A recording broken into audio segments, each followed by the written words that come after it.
Bien, bonjour chers amis, je suis heureux de vous accueillir aujourd'hui et ici pour ce nouvel interview de Macaya Live et de notre club O2A. Et je vous accueille aujourd'hui à Bordeaux, ce qui est une bonne chose, où notre nouveau conseiller diplomatique m'a fait l'amitié de la Nouvelle-Aquitaine, de la préfecture de Nouvelle-Aquitaine, m'a fait l'amitié d'accepter ce petit interview sur l'actualité, on va dire, du moment. Dominique Delpuech est un homme qui est à la fois... qui a un passé caribéen et africain en même temps, hein, même s'il a fait d'autres choses aussi, mais ce qui nous intéresse en l'occurrence c'est ça. Et on va évoquer en tout premier lieu, si vous le permettez, cher Dominique, la situation en Afrique, puisqu'évidemment pendant ce mois d'août qui s'est écoulé, il s'est passé beaucoup de choses depuis le mois de juillet. Donc on voulait voir avec vous votre point de vue. Évidemment, vous êtes tenu par votre poste à une certaine discrétion, mais vous aviez un avis sur les questions du moment. Pour voir dans quelle mesure les démocraties africaines pourront aujourd'hui être gérées normalement, j'allais dire, et ne pas être tributaires de ces coups d'État d'un côté ou de ces abus constitutionnels de l'autre. Ça, c'est une autre histoire. Et à partir de là, comment la France peut joindre, enfin s'infiltrer, si j'ose dire, dans ces structures de partenariat sans notamment être complaisant ou sans perdre d'un autre côté sa qualité de démocratie elle-même. Voilà, donc je vous dis un peu cette grande question, on ne va pas la développer pendant 2 heures, mais déjà si vous avez quelque chose à dire de précis là-dessus, on vous écoute. Très bien, bah écoutez, tout d'abord, merci cher Alain pour cette invitation. Et donc, je rentre dans le vif du sujet sur ce vaste panorama esquissé pour essayer de comprendre, tenter de comprendre tous les deux ce qui se passe actuellement, ce que l'on vit. Je vais mettre en avant mon caractère de témoin direct puisque je sors d'une ambassade africaine où j'étais numéro 2 de l'ambassade de France à Ouagadougou. Témoin direct donc à distance des coups d'État au Mali, en Guinée, et puis bien entendu des doubles coups d'État à Ouagadougou, celui de janvier 2022 et celui surtout du mois d'octobre, du 1er octobre 2022. Et maintenant, en tant que nouvellement CDPR, donc conseiller diplomatique du préfet de région de Nouvelle-Aquitaine, avec bien évidemment, naturellement, un œil rivé sur les questions africaines, je regarde, non pas avec consternation, mais malheureusement sans trop de surprise, ce qui se passe au Niger, ce qui se passe au Gabon, et je tente d'anticiper ce qui pourrait se passer ailleurs. Alors, qu'est-ce qui se passe? Effectivement, vous avez dans votre question, Alain, parlé de démocratie africaine. Je pense que, non pas la violence uniquement, mais la gravité du moment, la violence parce qu'il y a des coups d'État, parce que parfois ça peut être... il peut y avoir mort d'homme, mais c'est toujours regrettable. Il y a une violence symbolique dans les coups d'État, quand une ambassade est agressée comme à Ouagadougou. Mais vous avez parlé de démocratie africaine, je crois on a besoin de faire un reset sur la réalité anthropologique et sociopolitique de ce que l'on a devant les yeux aujourd'hui. Pour ma part, autant j'ai pu voyager dans beaucoup de pays d'Afrique à la faveur de ma mission pendant 3 années au sein de l'Organisation internationale de la francophonie, puis ensuite in situ, avoir comme lettre de mission avec notre ambassadeur, notamment au Burkina Faso, donc ce fameux agenda démocratique avec la lettre de mission numéro 1 qui avait été fixée au poste, à savoir consolider la démocratie burkinabé. Je me permets, sans offense pour qui que ce soit et pour quelque politique que ce soit, tout simplement de rebattre les cartes et de dire de quoi parle-t-on. Parce que voilà. Où en est-on quand on est dans un pays qui a tenté quelque chose? Je prends par exemple, partons de la modélisation de ce petit confetti africain à l'échelle du continent que représente le Burkina Faso. C'est quand même la moitié de la France, 220 000 km², c'est 23 millions d'habitants.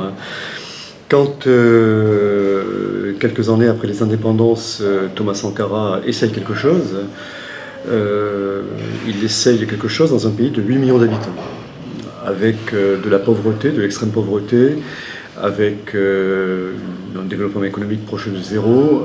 Voilà. L'expérience dure 3 années, de 84 à 87. L'expérience burkinabé, ça s'appelle toujours à son arrivée au pouvoir en 83 la Haute Volta. Le Burkina Faso, sémantiquement, comporte tout un programme, à savoir essayer de marier des contradictions, des groupements ethniques qui n'ont peut-être pas beaucoup en partage, et d'avoir une tendance certes centralisatrice, mais également de rayonnement économique sur tous les territoires.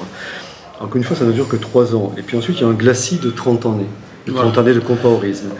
Qu'est-ce qu'il a pu se passer pendant cette période pour arriver à ces fameux 2 glorieuses du mois d'octobre 2014, où le régime compaoré est renversé? Donc, j'insiste sur la modélisation de ce qui s'est passé au Burkina Faso, et de rentrer un peu dans le détail pour dire, à l'échelle du temps, beaucoup de choses similaires se sont passées ailleurs, à savoir quasiment rien. Quasiment rien en termes de développement en dehors des centres, sur les périphéries, d'où des éruptions du type révolution populaire, donc celle de 2014 au Burkina Faso. Rendez-vous démocratique, mais ce n'était pas une élection démocratique en 2015. Il y avait une exclusion décidée de façon empirique du principal parti du pays, le fameux CDP, le parti de Compaoré.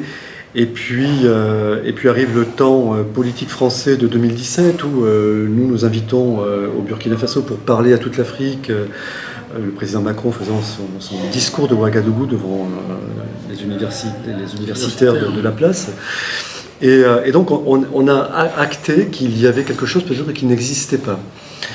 En tout cas, le bout du bout est touché déjà après le premier mandat du président Kaboré, au sens où l'observateur honnête sent qu'il ne peut pas délivrer ce qui est attendu dans une population, encore une fois, de 22 millions d'habitants, qui est sur l'échelle Richter de la pauvreté au rang 184 sur 189. Le Niger est 189. Donc, il y a bien évidemment une donnée anthropologique majeure. C'est comment arrive-t-on à fabriquer de la gouvernance dans ces sociétés qui sont des sociétés abîmées politiquement, cassées économiquement, déstructurées sur le plan de la représentativité ethnique. C'est un chantier énorme. Donc la première approche que nous devons à nouveau avoir, c'est de faire vraiment un bilan honnête, exhaustif, complet sur la réalité du partenaire, plutôt que d'acheter pour argent comptant, par commodité sémantique et intellectuelle, le Burkina Faso, le Mali, etc. Est-ce que j'ai été, par exemple, au Mossyistan? Je le dis sans offense là aussi, pour qui que ce soit, mais effectivement, quand on est sur place, qu'on soit au Mali, qu'on soit au Niger, qu'on soit au Burkina Faso, regardez le procès d'intention qui a été fait au président Bazoum. Ce n'était pas un Nigérien. Bien sûr. Est-ce qu'on peut considérer, d'après vous, que ces mouvements ou ces coups d'État répondent à un désir du peuple ou une volonté de prendre le pouvoir par d'autres personnes, par des militaires notamment, ou par d'autres civils qui pourraient faire un coup d'État constitutionnel à ce moment-là pour prendre la place de l'autre? Est-ce que le peuple dans tout ça est véritablement derrière? Moi j'ai l'impression qu'il n'y a pas toujours, en tout cas il n'en bénéficie pas tout de suite et pas toujours. Alors, effectivement, il faut se poser la question, bien évidemment, là aussi, au regard de ce que je disais moi-même en prologue, il faut se poser cette question. On ne définira pas la vérité de ce que l'on vit de façon instantanée. Parce que je pense que même s'il y avait on dit en bon français, des spin docteurs derrière le tableau, eux-mêmes pilotent-ils les choses? Voilà. À un moment, je pense qu'on a l'histoire au rendez-vous. Effectivement, il y a des instrumentalisations, mais ces instrumentalisations débouchent parfois sur des intoxications. Et les intoxications sont plus étales que la manipulation de 2000 personnes pour aller... je peux citer même notre ancien ministre des Affaires étrangères, Hubert Védrine, qui s'exprimait récemment sur les radios, gueuler pour à dire tout le mal qu'on penserait sur la France. Le sentiment anti-français, il n'est pas étal, il n'y a pas de sentiment anti-français. Il y a un imaginaire dans lequel nous avons, pour beaucoup, peut-être indirectement une responsabilité, mais ce n'est pas le trait majeur qui traverse les esprits de sociétés qui sont pauvres, où les gens travaillent surtout à leur quotidien plutôt qu'à réfléchir à la géopolitique. Je ne pense pas qu'une personne dans les campagnes sahéliennes se soucie de savoir si nous avons ou pas fait certaines choses bien ou mal. Donc Le peuple, dans tout ça, bien sûr qu'il va rester en attente. Et ça reste le premier défi de ceux qui relèvent la partie. Donc, bon courage, effectivement, et je le dis sans ironie, au nouvel homme fort de Libreville, comme à ceux de Niamey, parce qu'au final, l'équation reste la même. On ne peut pas passer d'un narratif qui était celui de la lutte contre le terrorisme, avec de la réalité cinétique, des massacres, etc., à quelque chose qui aurait été une réelle bascule, avec un avant et un après. La réalité reste la même. Et cette réalité, je pense que les coups d'État que nous vivons nous amènent et amènent les acteurs nouveaux au pouvoir à ne plus pouvoir en jouer de cette réalité, parce qu'elle va coller à leur quotidien. Est-ce que vous pensez que ce sentiment anti-français que vous avez évoqué, comme nous l'évoquons tous, vient du fait qu'il y a eu peu trop de tolérance, peut-être, de la part de la France, avec des dirigeants qui n'ont pas été à la hauteur des aspirations de leur peuple, et qui en ont peut-être profité, on va dire, avec ce que l'on appelle la corruption, comme vous le savez. Est-ce qu'on n'a pas été assez ferme là-dessus, et que aujourd'hui ça nous retombe sur la figure, en quelque sorte? Écoutez, mécaniquement, là, je pourrais être assez catégorique. J'ai envie de dire oui. Mécaniquement, parce Mais comment faire autrement? Parce que nous sommes on est sur un arc francophone, où les élites parlent français, où les référents sont français, les imaginaires, les lieux. On a eu une présence coloniale, c'était pas il y a 10 siècles, il y a à peine 60 ans. C'est très frais, il y a encore des premières générations qui l'ont connu. Donc, mécaniquement, que nous soyons avec un tout petit saupoudrage d'instrumentalisation dans la posture du bouc émissaire, c'est ça. On a pu même l'expérimenter professionnellement dans la fin du cabourisme. Ouais. Quelque part. Les premières manipulations viennent sur le soir d'un système qui n'arrive plus à délivrer, qui se sent fragile. Et dans l'entourage, je pense, de l'époque, on a des acteurs qui n'hésitent pas à dire, finalement, tapons un peu sur la France. C'est ça. Je pense que c'est le sens de l'épisode du convoi de Kaya pour les initiés, où ce convoi de ravitaillement de Barkhane se fait méthodiquement arrêter partout. Voilà, on commence à sentir ce genre de choses. Je vous remercie de cet historique-là. J'ai encore 2 questions à vous poser, pour ne pas être trop long. Comment vous sentez l'évolution justement de cette relation entre la France et l'Afrique, eu égard à ce que la fondation de Jean-Pierre Raffarin appelait l'autre jour la grande bascule, parce que dans le monde il se passe tellement de choses que chacun a du mal à y retrouver ses petits, comme on dit. Et nous, entre la position États-Unis, Chine, les BRICS, etc., est-ce que dans tout ça, la France va pouvoir s'y retrouver? Là, je vais m'éloigner un peu même de l'Afrique, mais est-ce que la France est toujours en position de force de pouvoir faire respecter ses engagements de partenaires ou ses projets de partenaires avec certains pays, et notamment les pays africains, à cause de toute cette évolution des grandes puissances? C'est une grande question. Hein. C'est une grande question, mais qui me aussi, sur le plan sémantique, je vais essayer de répondre très brièvement, mais nous avions le souci, à l'ambassade de France au Burkina Faso, de mettre l'accent sur le mot partenaire. On était, avec nos kakémonos, partenariat franco-burkinabé, on ne faisait pas de la coopération. C'est vrai. On faisait du partenariat. Donc je pense que la force partenariale de la France, elle sera conservée. Ensuite, d'autres éléments seront conservés. On va pas parler chinois demain à Dakar ou russe à Niamey. La francophonie reste là. C'est un bon, si je reprends l'expression de Kateb Yassine, c'est un butin de guerre, mais sans être également dans cette violence symbolique coloniale, post-coloniale. C'est tout simplement là.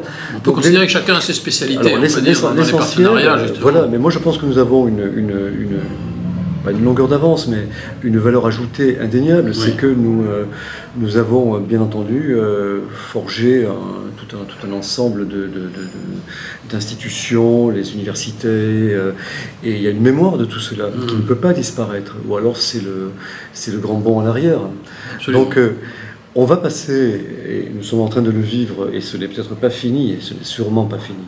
On va passer, non pas un sale quart d'heure, mais on va passer des moments de perte de repères pour tous les acteurs.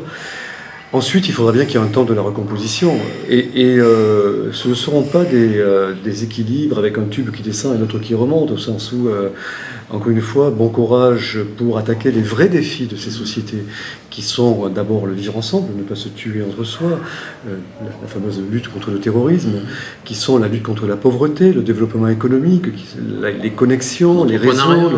Il y a tout à développer. Bien sûr. Donc, le chantier est immense. Alors derrière les slogans, le partenariat gagnant-gagnant, etc., je pense que effectivement, il faut arriver, et là, il y a un objectif qui est endogène. Il va falloir arriver à développer une gouvernance locale. Et cette gouvernance ne viendra pas de l'étranger. Et ce n'est pas un partenaire ONI qui va être remplacé par un partenaire fantasmé qui va changer la donne. Oui, bien sûr. L'Afrique est aux Africains, comme on a dit, parfois qu'on a écrit. Et je crois qu'il faudra se donner peut-être un temps aussi. Ça ne va pas se faire comme ça en 5 minutes. C'est un temps long. C'est un temps long. C'est un travers pour pouvoir que chacun y trouve sa place. C'est un travers de l'époque contemporaine que de ne pas s'obliger intellectuellement à penser le temps long. Et sur le temps de l'Afrique, encore une fois, si on se retourne, 60 ans, c'était hier. C'était hier. Voilà. Alors, la dernière question avant de vous laisser partir à vos activités, puisque vous revenez de congé, vous avez certainement beaucoup à faire encore. Je voudrais vous dire un mot, on a parlé un peu de la francophonie, et ça me donne envie de vous faire parler un instant d'Haïti, puisque cette Haïti chérie, comme la qualifient les chanteurs de Compass de musique haïtienne, est dans une situation incroyable, dramatiquement incroyable. Et aujourd'hui, est-ce qu'on peut encore avoir, d'après vous, vous qui avez été en poste comme premier conseiller, si je ne m'abuse, oui, tout à fait, dans la République haïtienne, est-ce qu'il peut y avoir un apport de la France, un apport de la francophonie pour s'intéresser à ça, au-delà de peut-être des Américains qui sont en place, ou des Russes qui pourraient peut-être y être un jour, on ne sait jamais. Comment vous voyez cette espèce d'avenir haïtien qui est vraiment très préoccupant? Alors d'abord sur la relation bilatérale, je serais très exigeant. Je ne dirais pas est-ce que l'on peut, mais est-ce que l'on doit. Nous devons. Nous avons un impératif personne ne le dit, ça, catégorique vis-à-vis d'Haïti. C'est une création ex nihilo de la France. Ne l'oublions pas, Saint-Domingue. Donc, oui, un grand attachement, de vous couper un instant, un grand attachement des Haïtiens, toujours, à la France. Moi, je rencontre souvent des Haïtiens à Paris. Quel est leur attachement à la France? C'est incroyable. Ils sont presque plus attachés parfois que certains Guadeloupéens. Mais attention là aussi aux évolutions endogènes. Je suis bien placé pour le savoir. Nous avons une nouvelle génération qui est francophone, qui sait d'où elle vient, mais qui ne comprend plus ce regard lointain de la France, qu'ils viennent des Antilles françaises ou de la métropole, quand on parle de l'Hexagone. Donc, qu'est-ce qu'on peut dire aujourd'hui en Haïti? En Haïti, là aussi, on est sûrement au bout du bout d'un processus où la mauvaise gouvernance qui a été celle du post-duvalierisme, ou également de la deuxième partie du duvalierisme avec le Baby Doc, sans parler de la période dictatoriale, mais enfin, c'est difficile de résumer la somme de facteurs explicatifs. Il y a toute une histoire depuis 1804. Je ne me focaliserai pas sur la dette pour en faire un déterminisme, mais il y a effectivement dans ce pays aujourd'hui des fondamentaux où, quand on parlait d'Haïti en 83 pour dire en direct de Port-au-Prince, d'une île surpeuplée de 3 millions d'habitants, pensez donc qu'on est 12 millions aujourd'hui. Et Port-au-Prince est un Lagos caribéen. Donc, le politique n'arrive plus tout simplement à développer des politiques pour tout simplement des politiques de base, faire boire, faire manger, du travail et de la sécurité surtout. Au-delà, il a profité énormément d'une rente de situation pour encore au moins délivrer. On est arrivé à la fin d'un cycle où tout le monde s'accommodait de cet entre-deux depuis les acteurs économiques dominants jusqu'aux mafias internationales qui profitaient bien de ce strapontin caribéen pour faire de l'économie de la drogue rebond. Donc la vraie question aujourd'hui... Il y a eu quand même, pardon, je vous interromps encore, mais il y a eu quand même l'événement du tremblement de terre de 2010. Oui, qui a fabriqué de la sidération. Qui a fabriqué de la sidération au sens politique pour amener une sorte de calme. Des années martellistes. On a pu y croire un peu, les années martellistes. On a pu y croire un peu sur le lit des années de Préval, mais au final, non, on est arrivé à une non-délivrance vis-à-vis d'attente et à un basculement dans la fin de l'État. Il n'y avait pas d'armée, il y avait une police très faible, il n'y a plus de représentation, enfin, vous connaissez la situation. Oui, bien sûr. Donc la vraie question, c'est que faire. Et on est dans une gangs. fatigue en plus internationale qui ne dit pas son nom, avec voilà, les acteurs principaux que sont les Nord-Américains, Américains, États-Uniens et Canadiens qui ont du mal à remobiliser sur de l'énergie internationale pour aller remettre de l'ordre, sachant qu'il faut tout d'abord remettre de l'ordre, et ça passe par voilà, un cahier des charges pour une police nationale qui va être compliqué. C'est désespérant pour les Haïtiens. L'autre jour, j'ai rencontré un taxi, l'autre jour, qui m'a dit, vous savez, on n'attend plus qu'une chose maintenant, peut-être, c'est un peu presque anecdotique, et c'est que Poutine vienne. Alors, vous vous rendez compte, quand on vous dit ça, c'est terrible. Écoutez, en ce temps, il y a une immigration qui se fait quand même un peu en Guadeloupe, on arrive à laisser partir des gens quand même ailleurs, mais enfin... Bon, là, pour les bons connaisseurs d'Haïti, c'est que là, il va falloir, au-delà de la pensée magique sur le nouvel élément exogène qui pourra arriver, c'est tout simplement de rétablir une gouvernance d'entente entre les acteurs principaux. Mais encore une fois, quand vous avez des politiciens dévoyés, une économie de la drogue qui a tout gangréné, et une déstructuration institutionnelle, spatiale, enfin dans tous les sens, il n'y a plus rien qui marche. Donc remettre de l'ordre, c'est complexe. Et au nom de qui, comment, enfin, je n'ai pas la réponse, je ne sais pas. Bien sûr. Bien, cher Dominique, merci de ce moment. Évidemment, pour nos auditeurs, ce ne sont pas des affaires forcément très joyeuses que nous expliquons aujourd'hui. On est obligé de réfléchir et d'en passer par là. On espère que le soleil se lève, à nouveau, non seulement sur Haïti, mais sur les pays africains, pour que les populations, finalement, soient sorties un jour d'affaires. Mais il faudra, comme vous l'avez dit... Comme vous l'avez dit, il faudra un peu de temps. Il faudra beaucoup de temps. Partout. Il faut s'inscrire dans le temps long. Je vous remercie, cher Dominique. Bon travail et à bientôt. Beaucoup. Et je vous remercie à tous de nous avoir écoutés. À la prochaine fois. Au revoir. Merci à vous tous.